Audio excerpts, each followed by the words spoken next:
У 91-му році, в принципі, знаєте, авансом, різні походженням, культурною ментальністю частини майбутнього українського суспільства зголосилися, що хочуть будувати спільну державу з якимсь з спільним зачатком. Державна мова українська, наприклад. Однозначно. Про це. Але різні і ментально, і культурово народи частини, і навіть національності, бо були зафіксовані національності, що то були, котрі визнавалися, там, наприклад, візьмемо угорців, візьмемо там захід, наприклад, росіян, котрі були і котрі хотіли цю державу будувати.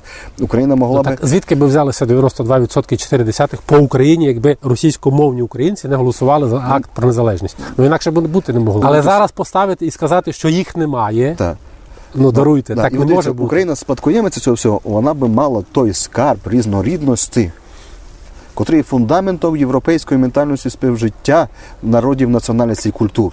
Цей скарб якось підняти і далі в європейському контексті його продовжити нести, а тепер під гаслами якраз європейського напрямку старається уніфікувати і, що дуже так обідно, уніфікувати на загальноцентральну таку більш-менш опосередковану і ментальність, і культурну, і все сприйняття, зменшуючи європейські Закарпаття. Так. До речі, не тільки Закарпаття, я скажу вам відверто, а, наприклад, що Галичина не останнім часом не сильно деєвропеїзована. Інша справа, що просто інтелектуальні сили, я кажу вже тут не громадські сили, а інтелектуальні сили в Галичині, зокрема у Львові, а їх набагато більше, вони намагаються все-таки, розумієте, якось вони знайшли оцю дилему, з одного боку десь підтримувати ці україноцентричні тенденції, а з іншого боку все-таки цей шарм європейської Галичини, європейської в якому розумінні, польської, єврейської, вірменської, австрійської Галичини зберегти. Ви подивіться, це навіть видно візуально. Це видно навіть візуально, коли ти проходиш вулицями Львова, ти бачиш тут надписи і збережені і такі, і старі, і нові, і щось, розумієте, таке от чисто історичне. І от вони все-таки цю поліфонію витримують. Даруйте мені, от у Ужгороді, є кав'ярня та Остапа Вишня. Якого милого? Тут багато є своїх героїв, своїх, скажімо, людей, котрі заслужено забуті, незаслужено, точніше, забуті, котрі абсолютно ніде не згадані, не увічнені, ані вулиці їхні, ані якісь пам'ятники, ані сквери. А натомість ми маємо повну такого, розумієте, наративу, котрий є нав'язаний. Я не думаю, що Остап Вишня розсердив бися, скажімо, якби йому не було присвячено якась кав'ярня на Закарпатті. Це ж, розумієте, але дивіться, це нюанс. Але ми Закарпаття, і тому і хтось захотів назвати свою кав'ярню так, і теж це нормально. Жодної немає. Однозначно, я нічого не кажу. Так? Я просто говорю про це, розумієте, це нюанс, так, я тому сказав. Він абсолютно не впливає. Але закарпатці настільки ментально вони сприймають і цей дискурс, що вони готові в себе, розумієте, це ж я за то і кажу, що коли ти вибираєш завжди, сотнями років, через молоко матері це передається. Ти сидиш постійно, як на вокзалі.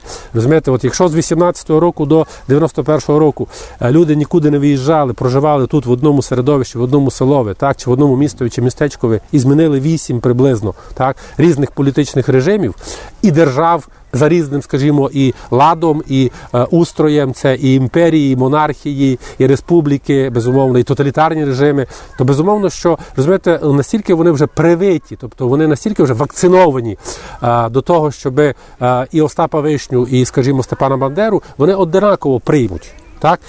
Інше, тут я проблему бачу не в цьому, тут я бачу проблему в іншому, що не зовсім адекватно є репрезентовано той європейський наратив, котрий має Закарпаття. І не лише одно Закарпаття. Тобто і інші регіони, котрі більше свою історію, та сама Галичина, так, перебували в складі все-таки європейських держав. І та сама Буковина. Але, звичайно, Закарпаття найбільше і найдовше. І ясно, що якщо, скажімо, метою буде все-таки зрозуміти саме, метою, скажімо, цих експертів, цих площадок буде зрозуміти саме таке Закарпаття з багатьма іменами, як землю з багатьма іменами. Землю, де існує таке рухливе пограниччя, воно ніколи не було сталим. От хто мені збирається дати визначення назви Закарпаття до кінця 18 століття, чи до середини 19, чи навіть до початку 20 століття? Та його немає. Це такий широкий дискурс, що від Спіша зараз у Словаччині на кордоні словацько-польському і до Мараморосігета, зараз це в Румунії, так, можна говорити як один суцільний єдиний наратив, який абсолютно однаково в історичному, культурологічному, політичному, цивілізаційному плані формувався. Всі міста засновували переважно німці. Всі села переважно засновували волохи, це на правах Юріс Волохорум, волоської колонізації. Всі від них перебирали потім русини, котрі переселялися, або ті, що частина вже тут були, і продовжували їх займати. У нас повно назв є румунські або волоські, старі назви, а там вже проживали русини. Тому, скажімо, назви цей регіон він не має. Якщо говорити про поняття Верхня Угорщина, це дуже важливе поняття, так? Але воно стосується регіону, котрий був створений Габсбургами в 16, 17, 18 столітті він існував.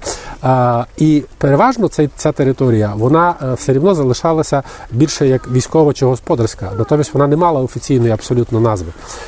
А сьогодні ми так, знаєте, собі вульгарно взяли, відсікли і сказали, оце 4 неповні комітети, ті, що стали 13 районами у 45-46 році, зайшли в поняття Закарпатської області, це є Закарпаття. А чому?